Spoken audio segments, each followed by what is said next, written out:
Zero বাজেটত গাহৰিৰ গুৰ পৰা ভাৰ্মি কম্পোষ্ট বনাই মই মোৰ নিজৰ ফাৰ্মতে ব্যৱহাৰ কৰি আছো ৰিজাল্ট আপোনালোকৰ সন্মুখতে আছে গছৰ সাইজ গছ খুব লহপহকৈ ডাঙৰ হৈছে আজিৰ ভিডিঅ'টোত আমি জানিম যে কেনেকৈনো গাহৰি গোবৰৰ পৰা ভাৰ্মি কম্পোষ্ট বনাব পাৰি এটকাও পইচা খৰচ নোহোৱাকৈ মই কেনেকৈ বনাই আছো সেই বিষয়ে গম পাম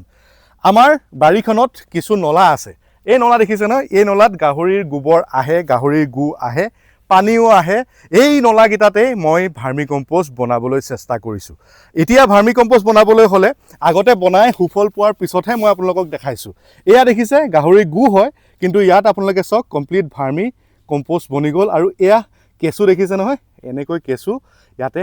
জপিয়াই ফুৰিছে এতিয়া এই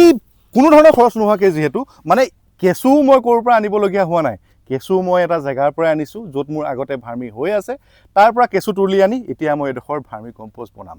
আপোনালোকে নিজৰ এৰিয়াত নিজৰ জেগাত যদি জিৰো বাজেটত কিছুমান কাম কৰাব পাৰে কাম কৰি ল'ব পাৰে আপোনালোকৰ কষ্টিং বহুত কম হ'ব কাৰণ আজি যদি ভাৰ্মি 1 কেজি কিনিব যাওঁ একদম মিনিমামত 10 পৰা 15 টকা যাব তাৰ বাজে নিজে যদি বনাব পাৰি কিনো বেয়া আপুনি একো কষ্ট কৰিব নালাগে নিজে কেঁচুৱে ভাৰ্মি কম্পোষ্ট আপোনালোক বনাই দিব তাৰ বাবে একেবাৰে ওয়েষ্ট মেটেৰিয়েল ব্যৱহাৰ কৰিছো যিখিনি মোৰ ফাৰ্মৰ ওয়েষ্ট ওলাই সেইখিনি ব্যৱহাৰ কৰিছো এইফালৰ পৰা দেখাই দিয়া একদম প্ৰথম পৰা মই ওয়েষ্ট মেটেৰিয়েলখিনি আপোনালোকক দেখাওঁ হা লেয়াৰ বাই লেয়াৰ দেখাম ইয়াত তলত আপোনালোকে দেখা পাব একেবাৰে যে তলত আছে এয়া হৈ গ'ল গাহৰিৰ গু আপোনালোকে এইফালে দেখিব তলত আছে অলপ ন এয়া দেখিছে গাহৰি গু এইবিলাক গোটেই গাহৰি গু আছে এই তলত দেখিছে এইখিনি এইবিলাক সব গাহৰি গু তাৰ ওপৰত মই দিলো কল পচলা এডাল কাটি পিনি ইয়াত দিলো তাৰ ওপৰত সেই কলডালৰে কল পাতখিনি দিলো তাৰ কিনাৰৰ যিখিনি মৰি যোৱা পাত আছিলে সেই পাতখিনি দিলো তাৰ ওপৰত গাহৰিৰ পোৱালি দিলে আমি যি খেৰ ব্যৱহাৰ কৰো গাহৰি পোৱালি গৰম কৰি ৰাখিবলৈ সফা কৰি ৰাখিবলৈ সেই খেৰখিনি আমি আনি ইয়াত দিলো আৰু এই নলাটো মই এইফালে ব্লক কৰি দিলো আপোনালোকে এইফালে চাওক এইফালে দেখা পাব এয়া ইয়াত দেখিছে আপোনালোকে কমপ্লিট এয়া গাহৰিৰ গু হয় এইখিনি আৰু এইখিনিতে এতিয়া যেহেতু আমাক লাগিব ইটো এনেকৈ নহ'ব ইয়াতো লাগিব আমাক কেঁচু দিলেহে ভাৰ্মি কম্পোষ্ট হ'ব কেঁচু ক'ৰ পৰা আহিব বলক এতিয়া চাওঁ কেঁচু আমি ক'ৰ পৰা আনিছোঁ আজি ৰাতিপুৱাই আমাৰ ফাৰ্মত আহি পালেহি আমাৰ এই অঞ্চলৰ বিশিষ্ট গায়ক মাধৱ ৰঞ্জন দা স্বাগতম জনাইছোঁ মাধৱ দাক নমস্কাৰ মাধৱ দাক সকলোৱে চিনিয়ে পায় আৰু মাধৱ দা আহিছে বিশেষ কামৰ বাবে বিশেষ কাম মানে এইফালে আপোনালোকে দেখা পাব ওচৰৰ পৰা দেখাই দিয়ক এইফালে মাধৱ দাই আমাৰ নাৰ্চাৰীলৈ আহিলে আৰু নাৰ্চাৰীৰ পৰা দেখিছেনে খুব সুন্দৰ সুন্দৰ পুলি মাধৱ দাই লৈছে আৰু লগতে আমি কিছু বস্তু দি পঠাইছোঁ কি বস্তু দিছোঁ আমি দেখাম পুলি ইয়াত ষ্টক কৰি দিলে কিন্তু মই অকণমান উঠি পিনি আপোনালোকক দেখাওঁ ৰ'ব কেনেকুৱা কেনেকুৱা ধৰণৰ পুলি এইফালে হওক এইফালৰ পৰা দেখাওক কি পুলি নিছে মাধৱ দাই মই কৈয়ে দিছোঁ আপোনালোকক এইফালে হৈ গ'ল তিতা চপাৰ পুলি এয়া দেখিছে তিতা চপাৰ পুলি এইবিলাক তিতা চপাৰ পুলি নিছে তাৰ লগতে মেইন বস্তু হ'ল মাধৱ দাই নিবলৈ আহিছিলে হাঁচি পুলি হাঁচি পুলি মাধৱ দাই হাঁচি লগাইছে এয়া হাঁচি পুলি গোলাঘাটৰ পৰা আনি থোৱা হাঁচি পুলি বুলি গম পালে আহিলে হাঁচি পুলি নিবলৈ আৰু এইফালে আমি চন্দনৰ পুলি দিছোঁ মাধৱ দাক এয়া চন্দনৰ পুলি ৰঙা চন্দনৰ পুলি এয়া তাৰপিছত আৰু মেহেগনি পুলি কেইটামান ল'লে এয়া মেহেগনি পুলি এয়া মেহেগনি সাইজ মেহেগনি অলপ সাইজ বেছি এইকেইটা 3.5 ফুটমান সাইজ হ'ব তাৰ লগতে আমাৰ ফালৰ পৰা অমৰা পুলি এটা গিফ্ট দিলোঁ এইটো অমৰা পুলি আৰু লগতে গৰু আছে বোলে গতিকে নেপিয়াৰ দিলোঁ যাতে নেপিয়াৰকণ লগাই গৰুকেইটাকো এই বাৰিষা কেইদিন চলাবলৈ দিগদাৰ নহয় যেতিয়া খেতি পথাৰত বন্ধ কৰি দিব আপোনালোকে গমে পায় আমাৰ নাৰ্চাৰী ক'ত আছে আমাৰ নাৰ্চাৰী আছে চৰাইদেউত আৰু ৰাতিপুৱাই এতিয়া মাধৱ দা কওকচোন মাধৱ দা প্লেনিং বহুত বেছি মানে বৰ ধুনীয়া প্লেনিং এটা কৰিছে হাঁচি গছৰ পোক মুঠৰ পৰা নি ভৰাই দিলে গছত মই ফটো বোলে পঠাইছে এতিয়া লগোৱা কথা বোলে কি কৰিলে কওকচোন কাহিনীটো মানে মোৰ লগত ভাইটি এটা থাকে ইয়াত মানস বুলি কয় মানসৰ দেউতাকৰ ঘৰত ঢেৰ চাচি গছ আছে প্ৰতিজোপাতে পোক আছে তেওঁৰ লগত মানে মই কৈ থাকোঁ মানে মাজে মাজে আহিলে চাচি গছৰ পোক মই ভৰাই দিমগৈ গৈ ঘৰত গৈ ঘাট খানি হ'ব নাই সুধিছোঁ তেওঁ কৈছে মই আগত তেনেকুৱা কৰিছোঁ হৈছে বুলি কৈছে তাৰপিছত সেইদিনাখন মই প্ৰগ্ৰেমলৈ যাবলৈ ওলোৱা আগমুহূৰ্তত ক'লে চাচি গছৰ পোক 5টা আছে পাৰা যদি লৈ যোৱাহি মই ৰখি নাথাকিলোঁ আৰু গধূলি 6:30 মানত আহি পাই গৈছোঁ লগত বটালি আৰু হাতুৰি লৈ গাঁত খানি ভৰাই দিলোঁ পিছদিনাখন দেখিছোঁ একদম ভিতৰত সোমাই গৈছে পোক আৰু পূৰা সেই বগা গুটি গুটি ওলাই আছে ত' মানে আগতে আমি শুনিছিলোঁ যে হাঁচি গছৰ পোক জুই চলা বাকচত নিয়ে বুলি নিয়া মানুহ ওলাই গ'ল জুই চলা বাকচত নহয় ডাইৰেক্টলি পোক লৈ গুচি গ'ল আৰু এইফালে আমাৰ নাৰ্চাৰীত দেখিছে নহয় এয়া হৈ গ'ল হাঁচি পুলি এইফালে মেহেগনি পুলি চন্দনৰ পুলি চেগুনৰ পুলি যেনেকুৱা ধৰণৰ মূল্যৱান বস্তু লাগে ফ্ৰুটছৰ পুলি বগৰীৰ পৰা আদি কৰি গোটেইখিনি পুলি আছে আৰু বগৰী পুলি এটা দিব থাকিলে সেইখিনি কি পুলি সেইখিনি মেহেগনি মেঘনি ঐ চুৰিয়া এই বগৰী পুলি এটা দাগ দে বিলাতী বগৰী এটা এতিয়া আমি এইখিনি বস্তুটো দেখালোঁ এইখিনি বস্তু চালে মাধৱ দাই গোটেই বাৰীখনো চালে কেনেকুৱা দেখিলে কি খুব ধুনীয়াকৈ বনাইছা খুব ভাল প্লেনিং এটা কৰি বনাইছা তুমি বাৰীখন হয় ফল মূলৰ পুলিৰ পৰা ইত্যাদি কৰি চাচিৰ পৰা যিমানখিনি বৰ্তমান সময়ত মানুহে বিচাৰি আছে এনেকুৱা বাৰী এখন বনাওঁ আৰু তেনেধৰণে ভাল লাগিলে গাহৰিও আছে তোমাৰ কুকুৰাও আছে ইমান ধুনীয়া এটা কাম কৰি আছা আমিতো তোমাক ফেচবুকত দেখি থাকোঁ আহি গ'লোঁ মই বহুবাৰ ফোনো কৰিছোঁ তোমাক একদম একচুৱেলি এনেকৈ ভাল লাগে যোনে যেতিয়া চিনাকি মানুহসকলে যেতিয়া ছাপোৰ্ট কৰে যিকোনো কামৰ ক্ষেত্ৰত আৰু মাধৱ দাক আমি দেখাওঁ এতিয়া আমি গৈ পিনি আমি চাওঁগৈ হেৰিয়াৰ আমাৰ অমিতা বাৰীখন দেখাওঁ অমিতা বাৰীখনত অমিতা লগাইছোঁ আপোনাক ক'লোৱেই কেনেকুৱা হৈছে মাধৱ দাই ক'ব ব'লক আমি অমিতা বাৰী চাওঁগৈ এতিয়া ব'লক আৰু এতিয়া আমি আহি পালোহি আমাৰ অমিতা বাৰীত আপোনালোকে আগত চাগে মোৰ তাত ভিডিঅ' দেখিলে বা এইটো প্ৰথমত দেখি আছে অমিতা বাৰী মাধৱ দা কেনেকুৱা লাগিছে অমিতা খুবেই বেছি ভাল লাগিছে ইমান ধুনীয়া মানে লাইন লাইনকৈ তুমি ৰুইছা হয় কিবা এটা সোণত হোৱা হৈছে মানে আৰু প্ৰত্যেকজোপা গছতে তলৰ পৰা দেখাই দিয়ক প্ৰত্যেকজোপা গছতে এইফালে হওক এয়া চাওক প্ৰত্যেকজোপা গছ আজি পূৰা 101 হৈছে দেই আজি যদি হিচাপ কৰোঁ আজি 22 মে 101 হৈছে 11 ফেব্ৰুৱাৰীত লগোৱা প্ৰত্যেক গছতে আপুনি দেখা পাব ফুল লাগিছে ফল মানে ফুল আহিছে যেতিয়া ফল আহিলে এই চব মানে মাইকী অমিতা এনেকুৱা নহয় আৰু এমাহত হৈ যাব আৰু 1.5 মাহত মানে 5 মাহত মানে বিকিব পাৰে কেঁচা অমিতাটো পকা অমিতা দুদিন বেছি লাগে এতিয়া দুটা কথা এটা হ'ল বজাৰখনৰ কথা বজাৰখনৰ কাৰণে বহুত বেছি কৰা নাই মাধৱ দা কমকৈ কৰিছোঁ যাতে বজাৰখন লৈ ল'ব পাওঁ সেইটোৱে কাৰণ আৰু এটা ইয়াত বহুত ডাঙৰ কথা এটা আছে ইয়াত এটা হ'ল এই মাটিডোখৰ না মোৰ বন্ধুজনৰ হয় না মোৰ হয় আমি মাটিডোখৰ বেলেগৰ পৰা লৈছোঁ মানুহে যে কৈ থাকে মাটি নাই খেতি কৰিবলৈ আমাৰো নাই মাটি কিন্তু আমি এডোখৰ মাটি পালোঁ এই বন্ধুজন পিছফালে কেমেৰা ধৰি আছে তেওঁৰ দদায়েকৰ মাটি ঐ আমি ইয়াত অমিতা লগাইছোঁ দেই হ'ব লগা এনেই পৰিছিলে মাটিডোখৰ নাই তেওঁক দিব লাগিব বুলি নহয় অমিতা খাব তেওঁ কিন্তু মানুহ এনেকুৱা মানুহ আছে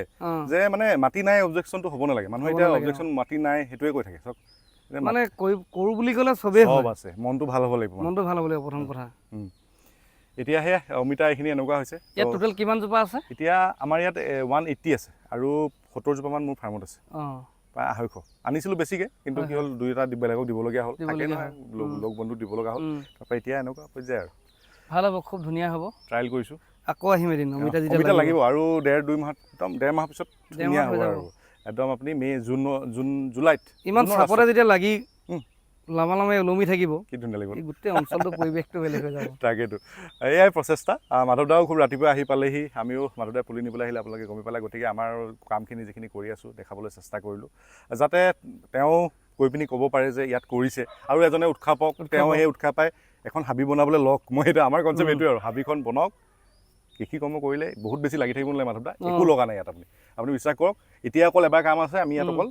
নিয়নি কৰিম বাকী একো ইমান বেছি লাগি থাকিবলগীয়া কাম নহয় বাৰীখন টোটেল কোৰ মাৰি লৈছিলা নেকি কমপ্লিট কোৰ মাৰিছোঁ ব্ৰইলাৰ গুৰ দিলোঁ তাৰপৰা বাকী আপোনাৰ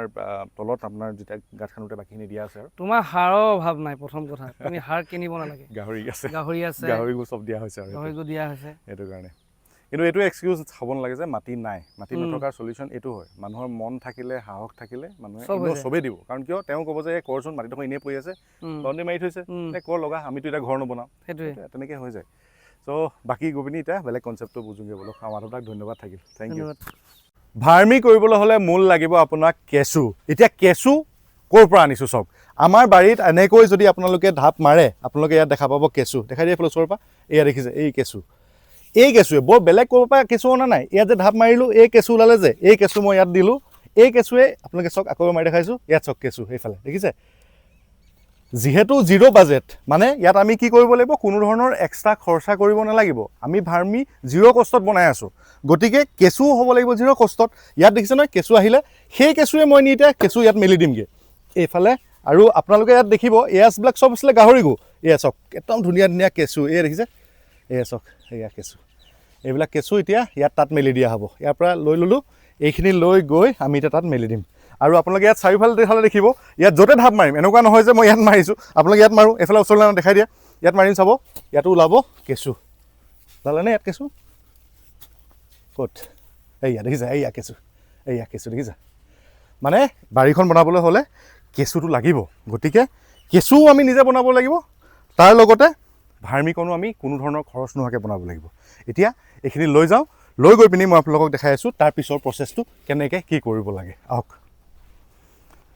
যেহেতু আগত ভাৰ্মি বনি আছে, আগত ভাৰ্মি কম্পোষ্ট আছে, য'ত আপোনালোকে দেখিলে মোৰ বাৰীখনত ঢাপ মাৰিলে কেঁচু ওলায়। এতিয়া তাৰ পৰাই সেই কেঁচুৱে মই লৈ আনিলোঁ, লৈ আনি এতিয়া মই ইয়াত খুব সুন্দৰকৈ মেলি দিম। মানে ইয়াত চাওক, মই বেলেগ একো কৰিব নালাগে। এয়া চাওক, ওচৰৰ পৰা দেখাই দিয়া, এয়া দেখিছে কেঁচু আছে নহয়, এইবিলাক কেঁচু মই ইয়াতে খুব সুন্দৰকৈ যোনটোন ফালে মেলি দিলোঁ। এয়া দেখিছে। এতিয়া কি কৰিম, এইখিনিয়ে কমপ্লিট এনেকৈ মই ঢাকি দিম। কোনো ধৰণৰ বেলেগ ধৰণৰ ছায়েন্স নাই, বেলেগ ধৰণৰ ৰকেট ছায়েন্স ইয়াত একো নাই। ইয়াত এতিয়া মই কৰিব লগা কামো নাই। এতিয়া কাম কৰিব কোনে? ইয়াত থকা এই কেঁচুখিনিয়ে কাম কৰিব। আৰু আজিৰ পৰা 1 মাহ, 1.5 মাহ, 2 মাহ ভিতৰত মই সুন্দৰকৈ ইয়াৰ পৰা এটা লেয়াৰকৈ ইয়াৰ পৰা ভাৰ্মি উলিয়াই মোৰ এই বাৰীখনত আপোনালোকে দেখাই পাব, ওচৰৰ পৰা দেখাই দিয়ে। এই বাৰীখনত যে এইবিলাক দিছোঁ, ইয়াত যে গছৰ গুৰিয়ে দেখিছে ক'লা আছে, এই সকলোখিনি এতিয়া মই তেনেকৈ আকৌ দিব পাৰিম। ইয়াত মূল কথা হ'ল 0 বাজেট। এই যে দিলোঁ কেঁচু, এই কেঁচু এতিয়া চাওক, ইয়াত এতিয়া কি হ'ব, তললৈ সোমাই যাব হা। এই কেঁচু সোমাই যাব, এই কেঁচুবিলাক সোমাই যাব। এই সোমাই যোৱাৰ পিছত সৃষ্টি কৰিব, মানে ইয়াৰ যিটো ওলায়, খোৱাৰ পিছত যিখিনি ওলায় সেইখিনিয়ে হয়গৈ ভাৰ্মি। গতিকে সেইখিনিয়ে ইয়াৰ পিছত এতিয়া ইয়াত আৰু একো দিবলগীয়া নাই। ইয়াত এতিয়া আমি এনেকৈ দি পিনি থৈ দিম আৰু ইয়াৰ পৰাই হৈ যাব ভাৰ্মি কম্পোষ্ট। বহুত বেছি খৰচ কৰিব নালাগে। আপোনালোকে বহুত জেগাত দেখে যে তাত কেনেকৈ আপোনালোকে এটা মাৰি লৈ কি বুলি কয়, ত্ৰিপাল দি কৰে। নকৰিলেও হ'ব। ত্ৰিপাল দি কৰা এটা ৰিজন হ'ল যে কেঁচুখিনি যাতে ওলাই যাবগৈ নোৱাৰে। এতিয়া আমাৰ যিহেতু কেঁচুৰ আকাল নাই, আমাৰ কেঁচুৰ আকালো নাই, কেঁচুৰ আমাৰ ভঁৰালো নাই। গতিকে কি হ'ল, গোটেই বাৰীতে আপুনি য'ত পায় কেঁচুৱে পাব। গতিকে আমি তাৰ পৰা কেঁচু আনি ইয়াত দিছোঁ আৰু ইয়াতে আমি এনেকৈ ভাৰ্মি বনাই দিছোঁ। এতিয়া এইখিনি এনেকৈ থাকিব আৰু। এতিয়াতো বৰষুণৰ দিন, কোনো টেনশ্যন নাই। ইয়াত এতিয়া যদি বৰষুণৰ দিন নহয়, অলপমান কেতিয়াবা পানী দিবলগীয়া হ'ব। কিন্তু নৰ্মেল বৰষুণৰ কেছত ইয়াত এতিয়া পানী দিবলগীয়া নাই। খুব ধুনীয়াকৈ ইয়াতে ভাৰ্মি হৈ যাব। একদম ইজি হয়, একেবাৰে ইজি ৱেট ভাৰ্মি, য'ত আমাৰ 0 কষ্ট, কোনো ধৰণৰ খৰচ নথকাকৈ আমি আপোনালোকক ভাৰ্মি কম্পোষ্ট বনাই দেখালোঁ। তাৰপিছত আমি কি কৰিম, এই যে বাৰীখনত যি গছবিলাক আছে বা য'ত দিবলগীয়া আছে বুলি ভাবিম, এই সকলোবিলাক জেগাতে আমি তেনেকৈ এপ্লাই কৰিম। এতিয়া আমি যে দেখাইছিলোঁ, য'ত আমি ভাৰ্মি কেঁচু আপুনি এনেকৈ ৰাখি থ'ব পাৰে। আমি কেঁচু এনেকৈ ৰাখিও থওঁ, ইয়াত দেখাই দিওঁচোন। ইয়াত কেঁচু আমি ভাৰ্মি পৰা উলিয়াই, মানে বেলেগ জেগাত দিবলৈ লাগেতো, তো গতিকে ইয়াতে কি কৰোঁ, আমি কেঁচু এনেকৈ ৰাখি থৈছোঁ। কেঁচু মানে নিজৰ বাৰীখনত দিবলৈ ইয়াতে উলিয়াই দিলে আপোনাক দেখা পাব কেঁচু আছে। ইয়াত ভৰাই থৈ দিওঁ কেঁচু কেইটামান, তাৰপৰা গৈ পিনি ক'ৰবাত মেলি দিলোঁ। এইটো দেখিছে, এইকেইটাহেঁত কেঁচু দেখিছে, এইকেইটাহেঁত কেঁচু। এইবিলাক কেঁচু এতিয়া কি হ'ব, এতিয়া যদি ক'ৰবাত মোৰ দৰকাৰ হৈছে, মই এইটো নি পিনি ধুনীয়াকৈ ইয়াতে মেলি দিলোঁ আৰু ইয়াতে মেলি দিলোঁ।